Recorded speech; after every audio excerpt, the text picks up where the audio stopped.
नमस्कार, मी रेश्माज रेसिपीमध्ये आपलं खूप खूप खूप स्वागत. तर संक्रांत जवळ आलेली आहे. घरोघरी तिळाचे गुळाचे वेगवेगळे पदार्थ बनवले जात आहेत. आपण यापूर्वी तिळाच्या वड्या पाहिलेल्या आहेत आणि आज आपण तिळाचे लाडू तयार करणार आहोत. तर बऱ्याच जणांचं म्हणणं आहे की आमचे हे लाडू फसले जातात, लाडू सैल होतात, पाक सैल होतो, कडक होतो, म्हणून लाडू आम्हाला जमत नाहीत. तर आज आपण अगदी सोप्या पद्धतीने हे लाडू कसे बनवायचे ते पाहणार आहोत. भरपूर साऱ्या टिप्ससहित आपण हा व्हिडिओ बनवणार आहोत. तर त्यामुळे तुम्ही हा व्हिडिओ स्किप करू नका, पूर्ण पहा.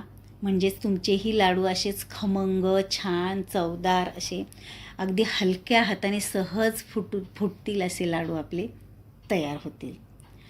तर बघू शकता, अगदी हलक्या हाताने हा लाडू आपला फुटला गेलेला आहे. तर अगदी खमंग असा हा लाडू तयार होतो. चला तर मग हे लाडू कसे बनवायचे ते आज आपल्याला पाहायचं आहे. तर पहिल्यांदा आपल्याला तीळ लागतील आणि गूळ लागतील. तर एक कोणतंही माप तयार करा, वाटी, बाऊल, कोणतंही माप. त्या मापाने एक बाऊल मी पांढरे तीळ घेतलेले आहेत. तीळ मी गावरान घेतलेत. तुमच्याकडे जसे तीळ असतील तसे तुम्ही घेऊ शकता. आणि थोडंसं कमी गूळ घ्यायचं आहे. तिळापेक्षा अगदी थोडासा कमी गूळ मी खिसून घेतलेला आहे. तर तुम्ही गूळ खिसून घ्या, फोडून घेऊ नका, कारण पाक करायला सोपा जाईल. तर पाक आपला सहज चांगला होईल खिसून जर घेतलं तर. तर चला तर मग आता आपल्याला पहिल्यांदा तीळ भाजून घ्यावे लागतील. तर तीळ अशा प्रकारे आपल्याला भाजायचे की एकसारखं हलवत राहायचं आहे, सगळीकडून एकसारखे भाजले जातील असे आपल्याला तीळ भाजायचे. तर तिळाचा थोडासा रंग बदलतो आणि तडतड आवाज येतो आणि थोडेसे फुलले जातात आणि खमंग वासही येतो. तर असे आपल्याला तीळ भाजायला हवेत. तर लाडू जर चांगला खमंग लागावा असं वाटत असेल तर तीळ आपले चांगले खमंगच भाजले गेले पाहिजेत. तर बघू शकताय, आपल्या तिळाचा रंग बदललेला आहे, तडतड आवाज येतोय, छान फुललेले आहेत आणि खमंग वासही येतोय. तर आपले आता तीळ हे छान असे भाजले गेलेले आहेत. तर आता आपण एका प्लेटमध्ये हे तीळ काढून घेऊयात. गॅस बंद करून एका प्लेटमध्ये हे तीळ मी काढून घेते. तर आता ह्याच कढईमध्ये आपल्याला पाक तयार करायचा आहे. तर ह्या लाडूसाठी तीळ चांगले भाजले गेले पाहिजेत आणि पाकही अगदी परफेक्ट तयार झाला पाहिजे. तर त्यासाठी आता पाकासाठी आपल्याला आपण जो गूळ घेतलेला आहे खिसून, तो गूळ कढईमध्ये घ्यायचा आहे. त्यात 1 चमचा साजूक तूप घालायचं आहे. नंतर 1 चमचा पाणी घालायचं आहे. आणि आता हे तीनही पदार्थ एकजीव करून घ्यायचे, चांगलं एकसारखं हलवून घ्यायचं आहे. गॅस अगदी मंद ठेवायचा आहे, कारण गुळाचा पाक आहे तो लवकर, गूळ त्यामध्ये वितळलाही जातो आणि लवकर कडकही होतो. त्यासाठी आपल्याला पाक बनवण्यासाठी गॅस अगदी कमी ठेवायचा आहे, कारण जवळपास मिनिटभरातच हा पाक आपला तयार होतो. एकसारखं हलवत राहायचं आहे. गूळ वितळल्यानंतर आपल्याला मिनिटभरातच गुळाचा पाक चेक करावा लागेल. तर आता एकसारखं हलवून घेऊन 1 मिनिट झालेला आहे. तर आता आपल्याला पाक चेक करायचा आहे. तर एका बशीमध्ये मी पाणी घेतलं आहे थोडंसं, त्यात आपण आता पाक चेक करूयात.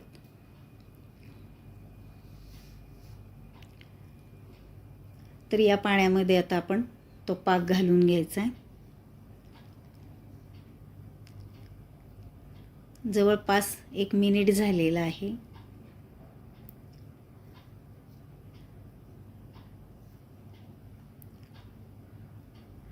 तर अगदी थोडासा हा पाक कच्चा आहे. बोटावर घेतल्यानंतर तो सहज पसरला जातो. त्यामुळे अगदी थोड्या वेळ आपण पुन्हा गॅसवरती पाक ठेवायचा आहे करायला. अगदी थोड्या वेळ एकदा हलवून घ्यायचं आहे आणि आता पुन्हा लगेच आपण पाक पुन्हा चेक करून घेऊयात. जास्त पुढे गेला तर पाक कडक होतो आणि लाडूसुद्धा मग कडक होतात. तर आता बघा, आपला पाक असा छान असा तयार झालेला आहे.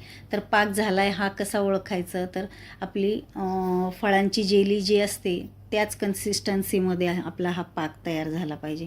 त्यापेक्षा पुढे जर गेला तर आपले लाडू कडक होतात. तर अगदी जेली जशी असते अगदी तसाच पाक आपला तयार झाला पाहिजे. तर आता मी गॅस बंद केलेला आहे आणि त्यामध्ये भाजलेले तीळ आपण घालून घ्यायचेत आणि एकजीव करून घ्यायचं आहे. तर गॅसवर जर आपण कढई जर ठेवली तर पाक अजून पुढे जाण्याची शक्यता असते, म्हणजे कडकही होऊ शकतो. त्यामुळे तुम्ही खाली उतरून घेतलं कढई तरी चालेल, कारण गरम असल्यामुळे कडकही होऊ शकतो. तर आता हे चांगलं एकजीव करून घ्यायचं आहे. आता यापुढची जी प्रोसेस आहे तर ती आपल्याला फास्ट करायची. आता पहिल्यांदा आपल्याला हे जे मिश्रण आहे ते पातळ वाटतं, नंतर घट्ट व्हायला सुरुवात होते आणि लगेचच घट्टही होते आणि गारही झाले की लगेच कडकही होते. तर मी एका प्लेटला तूप लावून घेतलेलं आहे. आता वेळ वाचवण्यासाठी आपल्याला ज्या साईजचे लाडू बनवायचे तर त्या साईजचे आपण मिश्रण थोडंसं प्लेटमध्ये आपण काढून घ्यायचं आहे. सगळे भाग तयार करून घेऊयात एकदा, म्हणजे थंडही होतं आणि आपल्याला सहज लाडू बनवणं सोपं जातं. तर सगळे आपण प्लेटमध्ये काढून घेऊया आणि राहिलेलं मिश्रण जे आहे तर कढईतच आपण पुन्हा त्याचे भाग करून घेऊयात. कढईतले जे मिश्रण आहे ते लवकर थंड होणार नाही. प्लेटमधलं जे मिश्रण आहे तर ते लवकर थंड होतील, म्हणून प्लेटमधले आपण लाडू पहिल्यांदा वळून घ्यायचेत. तर आता हे भाग सगळे तयार झालेले आहेत आणि आता प्लेटमधले आपण हे लाडू वळवून घेऊया. तर पहिल्यांदा आपण हे जे लाडू वळतोय तर ते गोल गरगरीतच आले पाहिजेत असं काही नाही. फक्त आपण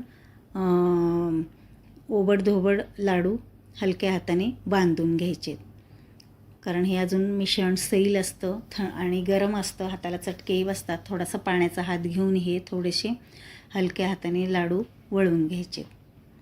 तर आता हे सगळे लाडू आपण आता अशाच पद्धतीने वळवून घेऊयात.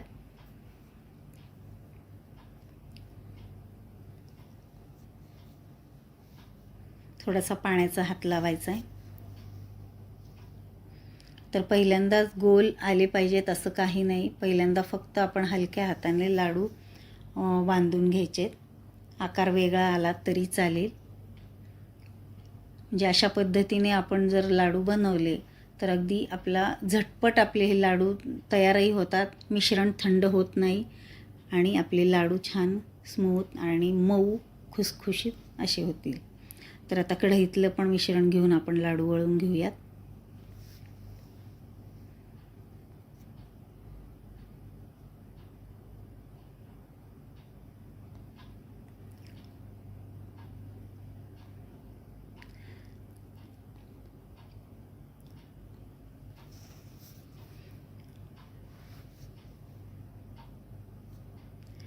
तर बघा, आता आपले लाडू हे तयार झालेले आहेत. आता आपल्याला थोडंसं तुपाचा हात घ्यायचा आहे आणि पाण्याचा हात घेऊन आता हे लाडू आपण आता छान गोल गरगरीत बांधून घ्यायचे. आता थोडंसं कोमट असं हे मिश्रण झालेलं आहे. तर आता छान असे गोल गरगरीत लाडू आपण बांधून घेऊयात. तर आपले हे लाडू पूर्णपणे बांधून तयार झालेले आहेत. अगदी गोल गरगरीत छान असे आपले लाडू तयार झाले. तर आता हे लाडू थंड झाल्यानंतर सुकल्यानंतर घट्ट झाकणाच्या डब्यामध्ये जर ठेवले तर 1 ते 1.5 महिना सहज छान असे राहतात. तर बघा, आता अगदी हलक्या हाताने लाडू छान असा फुटला जातो आणि चवीलासुद्धा अगदी खमंग खुसखुशीत असे आपले हे लाडू तयार होतात. तर असे लाडू बनवण्यासाठी तुम्ही माझ्या ह्या टिप्स जर फॉलो केल्या तर छान असे तुमचेसुद्धा लाडू छानच बनतील. तर तुम्हाला हा व्हिडिओ आवडला असेल तर लाईक, शेअर आणि सबस्क्राईब करायला मात्र विसरू नका.